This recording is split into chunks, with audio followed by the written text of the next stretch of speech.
Hop. Alors, bonjour à tous et à toutes, c'est Nicolas des Talents des Hauts-de-France. Donc aujourd'hui, on se retrouve pour une nouvelle émission. Donc aujourd'hui, on est accompagné de Grégory Gratchien. Bastien, ouais. Bonjour. Bonjour. Alors, je Bonjour. te laisse te présenter en quelques lignes pour commencer. Ouais, ok. Bah, moi, c'est Grégory Gracien, donc je suis auteur, compositeur, interprète. Donc, je fais de la musique depuis un sacré bout de temps. J'habite dans le nord de la France, entre Calais et Boulogne. Donc, un petit village, quoi, entre les deux. Entre les deux côtes d'Opale, quoi. Et donc, voilà, quoi, j'ai un studio à la maison. Donc, je compose, là, je prépare un album. Enfin voilà, tout ce qui touche à la musique, quoi. Donc je mixe, j'arrange, je compose, j'écris, enfin la totale, quoi, je fais tout. D'accord. Donc là, les dernières nouveautés, je vois qu'il y a une chanson qui s'appelle Je serai là qui est sortie il y a 5 jours. D'où est venue justement l'envie d'écrire cette chanson et voilà, parle-nous-en un peu plus justement de cette nouvelle chanson qui est sortie.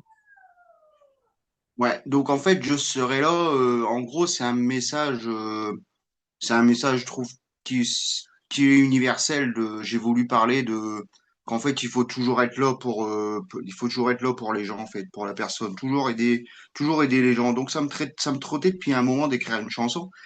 Et puis, je suis monté dans le studio un coup l'après-midi. J'ai fait un petit riff de gratte, donc j'ai joué quatre accords et je sais pas par où commencer en fait. Et puis, j'ai dit, bon, je laisse tomber pour cet après-midi. Et puis, au soir, je vais me coucher vers 23h30, 23h30 minuit, quoi. Et puis là, je mets deux notes de clavier et l'inspiration, elle arrive et tout a démarré de là, en gros. Et à 4 heures du matin, quoi, le titre était quasiment fini, quoi. Et dans ce message, tout a coulé facilement, quoi. L'écriture, en fait, c'est vraiment ce que je voulais dans ce titre, c'est que les gens comprennent qu'il faut toujours être là, en fait. Il faut toujours donner un coup de main. Faut pas être enfermé sur soi et puis avoir il faut toujours une aide, quoi. C'est ce truc-là, en fait, dans cette chanson. Je trouve que l'entraide, c'est vraiment un truc génial, quoi. Ça coûte rien et voilà, quoi. Enfin, je sais pas, ça coulait d'autres sources pour moi. Comme je suis une personne qui est comme ça, je voulais écrire justement cette chanson, quoi, ce titre. D'accord. Et ensuite, du coup, quelles sont justement tes influences musicales, toi? Qu'est-ce qui a nourri ta musique au fil des années? Bah, en fait, les influences, moi, j'écoute de tout. Mais quand je dis tout, je peux écouter tout. Je peux écouter de la musique classique, du rap, du hard rock, et je kiffe vraiment toute la musique, quoi. Moi, je trouve que la musique en général, quoi, c'est génial. Je suis pas buté sur un style. Après, c'est sûr, avec l'évolution et tout ce qui est son électro, on a de sacrés sons maintenant dans les studios. C'est quand même un truc dingue, quoi. Ce qu'il y avait avant, c'était super compliqué, quoi. Avec un synthé et tout, on avait des sons, mais bon, c'était pas fou. Maintenant, ils font vraiment des trucs géniaux. Donc après, donc mes influences, moi, en gros, j'ai commencé la musique, j'avais 7 ans, quoi. J'ai eu un clavier qu'on m'a acheté à ma première communion, quoi, un petit Casio, et à partir de là, quoi, j'ai trouvé vraiment la musique, c'était vraiment quelque chose de génial pour, euh, pour tout ce qui est émotion, sans parler, quoi, juste en jouant de la musique, quoi, on peut les transmettre, quoi. J'ai trouvé ça génial. Parce que j'étais quelqu'un qui parlait pas beaucoup, en fait, jeune. J'étais plutôt quelqu'un de colérique, donc j'arrivais pas à exprimer, en fait, mes sentiments. Et la musique, j'ai trouvé que c'était vraiment un point super cool, quoi. Et à partir de là, j'ai eu la chance de déménager et d'arriver dans un village où on faisait justement de la musique. On avait piscine le mercredi et le jeudi après-midi, on avait musique, quoi. C'était vraiment, moi, j'attendais que ça, c'était arriver le jeudi après, quoi, pour faire de la zik, quoi. Et c'était vraiment, vraiment top. Et à partir de là, je me suis dit, bah, en fait, ça a filé, ça a coulé, en fait, ça a emboîté comme ça, quoi. Après, j'ai eu la chance de faire une première partie de C. Jérôme à l'époque, Donc j'étais vraiment gamin, quoi. On avait fait une fête d'école, en gros la fête de Noël, et au soir c'était au théâtre de Calais. J'avais une première partie de C. Jérôme à l'époque, donc il y a longtemps. Parce que bon, je me fais vieux quand même, quoi. Enfin vieux. Je sais pas si on peut passer ça vieux, parce que dans ma tête, je suis très jeune. Et, et du coup de là, je me suis dit ouais, franchement, la musique, la scène, quoi, c'est vraiment cool, quoi. C'est vraiment cool. Et après, j'ai pris la gratte à 11 ans et tout ça. Donc, les influences, bon, moi, j'étais bercé par mes parents. Bon, c'est Fine de Mike Brandt, Frédéric François. Ah, les années 80, j'ai baigné dedans. Donc, les sons un peu électro, ils étaient quand même là, quoi. La new wave anglaise, enfin, c'était vraiment. Et ces sons-là, en fait, je pense qu'ils m'ont beaucoup influencé. Comme au jour d'aujourd'hui, quand j'écoute des titres, ce qui fait The Weeknd par exemple, c'est quand même hallucinant quoi. Les sons électro ouais, des sons vraiment vraiment géniaux quoi. Et c'est ça en fait qui c'est vraiment ouais, c'est ce qui m'a bercé en fait. Après j'écoutais beaucoup du Nirvana, enfin ouais, j'ai fait le tour en fait de tous les styles, et c'est pour ça que j'aime vraiment tous les styles musicaux, quoi. Je les kiffe, quoi. J'aime beaucoup, quoi. Et comment justement tu définis ton univers musical aujourd'hui?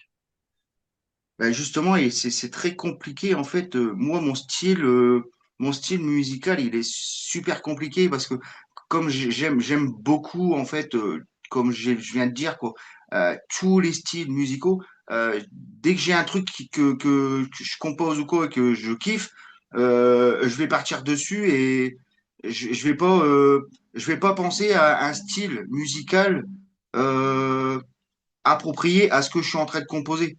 En fait, je vais directement, l'inspi, elle va arriver, et à partir de là, je construis le morceau, et à la fin, avec beaucoup de recul, bien sûr, je me rends compte qu'en fait, oh, bah, c'est dans ce style-là, c'est dans ce style-là. Mais mon morceau vraiment défini, euh, on va dire qu'en ce moment, je serais plutôt électropop.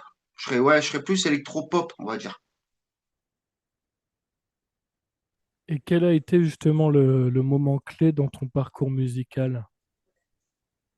Le moment clé, ça a été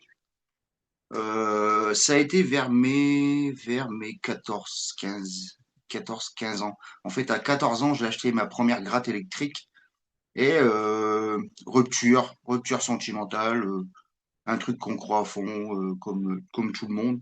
Et là, en fait, seul moyen d'extérioriser, en fait, en gros, les souffrances, enfin, le, le moment qui a du mal à passer, quoi, tout ce qui est rupture et tout. Et le déclic, en fait, il a été pour l'écriture, hein, je parle, hein, pour l'écriture. Pour l'écriture et la composition, ça a été vraiment cette période-là, en fait, entre 14 et 16, quoi, vraiment. Et à partir de là, bah, la gratte, elle m'a toujours suivi, quoi. Elle m'a toujours suivi. Donc, entre deux, trois reprises, avec les potes, quand on faisait un camping ou une soirée ou un truc comme ça, bah, je mettais un petit peu mes textes sur la musique que j'avais composée, quoi. Et puis voilà, quoi. C'est comme ça, en fait, que ça a été, en gros, le déclic. Et après, ce qui est cool aussi, c'est que les gens qui m'écoutaient, ben, ouais, c'est bien ce que tu fais, tu chantes super bien et tout. Et ça, je les remercie parce que c'est vraiment, c'est ce que je dis, en fait, dans mon titre, justement, je serai là. C'est vraiment juste le petit soutien d'être là, juste ces petites bricoles. Quelquefois, il a juste un mot, hein, juste un mot à dire, et puis ben tout s'enchaîne en fait, on se relève, je trouve. Je trouve qu'avec ça, avec le soutien, et donc en fait ouais, ça a venu de là en fait, ça a venu de cette période un peu chiante quoi, qui est que ouais, une rupture en fait. Et puis à partir de là, bah, la vie fait que on se relève et on avance quoi, voilà. D'accord, donc j'ai pu également lire que tu as fait Popstar, c'est ça? Ouais, j'ai fait ça il y a un bout de temps, je sais plus en quelle année. Je sais plus. Je sais que c'était la période de Matt Pokora et tout ça. J'avais fait Popstar, ouais. Et j'avais fait Popstar. Bon bah, j'ai pas été plus loin que ça. Sinon bah, ça se serait. Mais bon, en tout cas, c'était une superbe expérience. C'était vraiment un truc génial, quoi. C'est vraiment cool, quoi, de se dire, même sans vraiment y croire, quoi, mais vraiment y aller et puis et de se dire si on a un petit quelque chose, et ben juste avoir un peu les retours des pros. Et ça met d'accord, quoi. Ça dit, bon, bah, il y a ça à faire, il y a ça à travailler, il y a ça, il y a ça. Et non, moi, je trouve que c'est superbe, quoi. C'est apprendre vraiment avec expérience et pas quelque chose de. C'est pas une déception en soi. C'est pas une déception, au contraire. Au contraire, je trouve que c'est plutôt bien, quoi. J'ai vu également que tu es finaliste du Vocal Tour d'un tremplin pour The Voice, hein, c'est ça Ouais, aussi? ouais, donc je l'ai fait 2 fois. Donc en fait, c'est le Vocal Tour, en gros, c'est un tremplin pour The Voice, donc il y a un pré-casting et tout ça, quoi. Et après, on se produit sur scène. Et en fait, le, le vainqueur, en gros, le vainqueur a une chance de pouvoir participer à The Voice. Donc en fait, c'est Patrice Marlon, en fait, qui est le président, directeur de cette superbe initiative. Patrice Marlon, c'est celui qui a découvert l'âme, enfin voilà, entre autres, Big Flo et Oli, qu'ils ont fait aussi The Vocal Tour. Et, et 2 fois, ouais, 2 fois à la porte de monter à l'Alhambra sur Paris et tenter ma chance à The Voice. Mais comme je dis, c'est une superbe expérience et ça fait aussi des bonnes relations. On rencontre des gens. Ouais, franchement, je trouve ça vraiment, vraiment top, quoi. Vraiment top. Et la preuve aujourd'hui, Patrice, c'est un ami, quoi. Donc c'est vraiment, on fait des rencontres super sympas mais ouais, ouais, c'était une superbe expérience. C'était vraiment sympa. Et puis bah le concept, il est vraiment génial, quoi. On se croirait vraiment sur le plateau de The Voice et ouais, ouais, franchement c'est génial. Franchement c'est top. D'accord. Et du coup, en live, quels sont tes projets pour la suite? Est-ce qu'il y a déjà des scènes de prévues ou tu es encore en Alors recherche? Alors j'ai une scène de prévu, j'ai quelque chose de prévu au mois de septembre, mais pour l'instant, bon, je suis désolé, je peux pas trop en parler parce que c'est encore le projet il est là, mais bon, je peux pas dévoiler où, avec qui et quand. Enfin, c'est au mois de septembre. En tout cas, c'est au mois de septembre. Il y a un festival au mois de septembre. Sinon, par la suite, donc là, moi, ce que je fais en ce moment, donc je prépare un album, donc beaucoup plus carré, beaucoup, beaucoup plus pro. J'en ai déjà 3 d'albums, mais celui-là, il est vraiment comme je viens de justement, j'ai mon studio, j'ai le matos pour travailler. Enfin, il n'y a plus qu'à, quoi. Donc, là, je suis en train de travailler sur mes titres. Donc, je travaille sur un album 12 titres. Là, j'ai 3 chansons qui sont finies, donc je peux dire fini parce que je suis quelqu'un de super, super, comment je suis super pointilleux, quoi, sur mes chansons. Je suis super pointilleux. Un petit son, un truc, ça va me déranger, ça va me prendre la tête, ça va me faire galérer pendant des mois et qu'au final c'est une bricole, quoi. Mais bon voilà, quoi, je suis quelqu'un super, je suis comme ça, je peux rien y faire. Et donc du coup là, ce qui va se passer, donc j'ai un single 3 titres qui est en cours. Donc le but c'est de faire donc 4 singles de 3 titres qui me fera 12 et ça me fera en fait mon prochain album. Donc en fait ça c'est premier euh, le premier boulot à faire et à finir surtout. Après ce qui est en titres musicaux, j'ai la chance d'écrire depuis très longtemps, comme j'ai expliqué juste avant. Mes premiers textes, en gros, ils ont été écrits à l'âge de 14 ans, de 14 à 16, quoi, mes premiers textes, en gros. Donc, avec j'ai eu un groupe aussi Forg par la suite, hein, j'avais 20 ans. Là c'était un peu plus sérieux, là on est remonté sur scène et voilà quoi, c'était vraiment le top du top et j'écris beaucoup de chansons. Donc je suis à 64 titres. Bien sûr les 64 titres, enfin maintenant je suis même un peu plus que 64 parce que j'écris encore. J'écris encore, là, je suis dans le studio, j'ai plein de notes partout, j'ai plein de textes, hein, il y a plein de choses d'écrites. Un peu plus de 65, on va dire. Et maintenant, ce qu'il faut faire, c'est le boulot de tout poser, surtout faire un album par un album tranquillement, et surtout que je reviens pas dessus pour être déçu. Il y a des trucs que j'ai composés, que j'ai finalisé trop vite, sans vraiment que ça soit professionnel. Et du coup, je le regrette parce que je me suis dit, j'aurais dû peut-être un peu, enfin même beaucoup plus travailler sur l'aspect musical et l'aspect production des morceaux. Donc aujourd'hui, je prends plus de temps, mais quand c'est terminé, au moins je suis super content. Je me suis dit, bon, voilà, c'est fait. C'est cool, quoi. Voilà, j'ai rien à regretter, je peux avancer. Donc, en fait, voilà, le projet, c'est ça. En fait, c'est des singles. Donc, single, album. Et une fois que l'album est terminé, je vais pouvoir commencer à faire un peu de tournée, faire des concerts et présenter, en fait, mon travail, quoi, mes chansons, présenter au public. D'accord, très bien. Et où est-ce qu'on peut justement te retrouver sur les réseaux pour suivre un peu tout ça? Alors sur les réseaux, je suis en grande partie sur Facebook. Je suis en grande partie sur Facebook. Les gens qui me suivent, dès que je poste quelque chose sur Facebook, ils sont là tout de suite, quoi.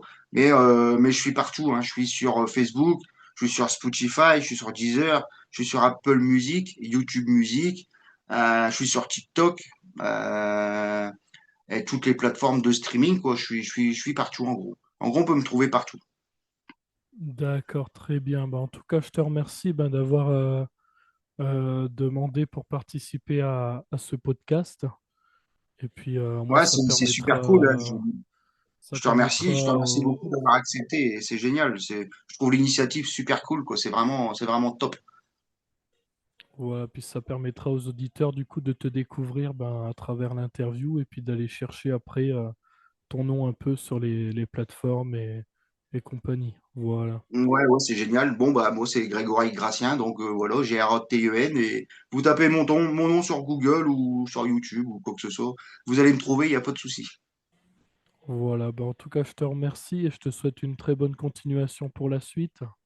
Merci beaucoup. C'est super gentil. Je te remercie. Merci beaucoup, hein.